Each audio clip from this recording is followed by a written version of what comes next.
Hello सर्वांना, ओम साईराम. तर बघा हे मी बाही अटॅच करत आहे. म्हणजे शोल्डर जे आहे ते मी अशा प्रकारे कटिंग करून घेत आहे, लक्ष द्या. त्याच्यानंतर मग मी इथे हा समोरचा आणि मागचा पार्ट पकडला आणि ते जोडून बघितला कसा आहे, एकसारखा आहे की नाही ते बघून घ्यायचं आहे. नंतर मग एक्स्ट्रा जे राहते ते कटिंग करून घ्यायचं आहे. आणि हे बघा, हे बाही मी इथे ठेवली आहे. खोल भाग समोर आहे आणि जे उथळ भाग असते बाहीचा तो बॅक साईडला आहे. तर अशी म्हणजे मी अशा प्रकारे हे पूर्ण ठेवून घेतले. खसका जो आहे तो शोल्डरवरतीच ठेवायचा आहे. आणि हे बघा, मधातून मी शोल्डरपासून बाही लावत लावत आणली आहे मी. तर मग पुन्हा परत बॅक साईडला पूर्ण लावल्यानंतर परत शिलाई घेत आहे. बघा, राऊंडमध्ये शिलाई घ्यायची आहे. आणि जशा प्रकारे आपण शिलाई घेऊ तसंच फिटिंगला ब्लाऊज बसत असते. तर हे बगलचा भाग आहे, तर याच्यामध्ये राऊंडनी शिलाई घ्यायची आहे, सरळ सरळ शिलाई मारायची नाही आहे. हे बघा, अशा गोल राऊंडनी शिलाई घ्यायची आहे. हे बघा अशा प्रकारे.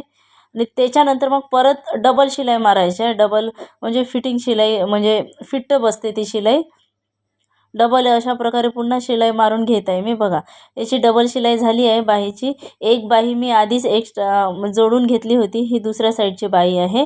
आणि जो एक्स्ट्राचा भाग असतो तो साईडचा, तो असा कटिंग करून घ्यायचा आपल्याला. हे बघा, हा कट करायचा एक्स्ट्रा बाही जोडल्यानंतर. आणि हे दोन्ही पण परत एकदा आपल्याला लावून बघायचं आहे. जर पुन्हा परत आपल्याला जर वाटलं कमी जास्त आहे तर ते ॲडजस्ट करायचं. पण हे माझं इथे बरोबर आलं आहे. बघा, अशा प्रकारे सरळ कपडा घ्यायचा आहे आणि सरळ सरळ शिलाई मारत जायची आहे.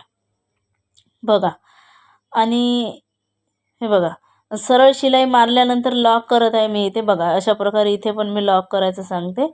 आणि बाकीचा कापड जो आहे फिनिशिंग येते याच्यामुळे, तर हा एक्स्ट्राचा कटिंग करून घ्यायचा आहे. बघा, नंतर हा उलटा करायचा, कापड ब्लाऊज उलटं करायचं आहे आणि इकडनं पण कवर शिलाई मारून घ्यायची आहे. त्याच्यानंतरच आपण फिटिंग शिलाई इथे लावू. बघा, अशा प्रकारे सरळ सरळ शिलाई मी मारून घेत आहे. आणि हे बघा,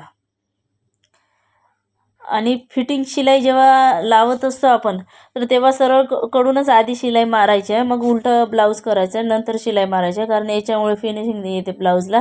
फिनिशिंगमध्ये पण दिसत असते हे ब्लाऊज. हे बघा, अशा प्रकारे मग मी हे बाह्या अटॅच करून घेतले. आता मी इथे लावणार आहे फिटिंग शिलाई. तर बघा, छाती 36 आहे, तर 9 चौक 36 म्हणजे 9 इंच घेत आहे. आणि जे हुक पट्टी आहे ते पकडून घ्यायचे आहे. हे बघा, अशा प्रकारे. आणि ओढून फिटिंग शिलाई लावायची आहे. आणि याची कमर जे आहे, कमर 28 आहे, तर 7 चौक 28 म्हणजे याचा 7 इंच येईल. 7 वरती मी पॉईंट घेत आहे. हे बघा, आणि दंडघेर याचा 5 आहे, तर इकडे मी दंडघेर 5 घेते. अशा प्रकारे मग मी या साईडला जो आखून घेत आहे. पण इकडच्या साईडची जे आयपट्टी आहे ते आपल्याला सोडायची आहे. बघा, अशा प्रकारे आयपट्टी सोडून आणि हुक पट्टी पकडून आपल्याला याची फिटिंग शिलाई लावायची आहे. आणि दंडघेर जे आहे तो 5 आहे, तर दंडघेर 5च घेतला आहे मी. हे बघा, अशा प्रकारे सरळ सरळ आखून घ्यायचे चॉकनी. हे बघा, आणि हे चॉकने आखल्यानंतर जिथे आपल्या चॉकचे निशाण आहे त्या निशाणावरतीच आपल्याला पहिली फिटिंग शिलाई द्यायची आहे. बघा, अशी. आणि त्याच्यानंतर मग साईडने आणखी 2 शिलाई करून घ्यायच्या आपल्याला. बघा, अशा प्रकारे.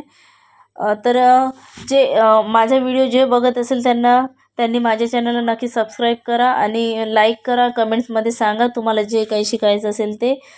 कटोरी ब्लाऊज, 1 टक्स, 4 टक्स, जेही ब्लाऊज शिकायचं असेल, कुठल्या साईजचं असेल तर तेही सांगा मला कमेंटमध्ये.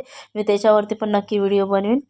तर बघा, अशा प्रकारे एका साईडची माझी शिलाई झाली आहे. आणि हा दुसरा साईड आहे. या साईडने मी 2-3 शिलाई मारून घेत आहे. बघा, पहिली ही शिलाई आहे ज्याच्यावरती मी चॉकचे निशाण आहे त्याच्यावरतीच मी शिलाई घेत आहे.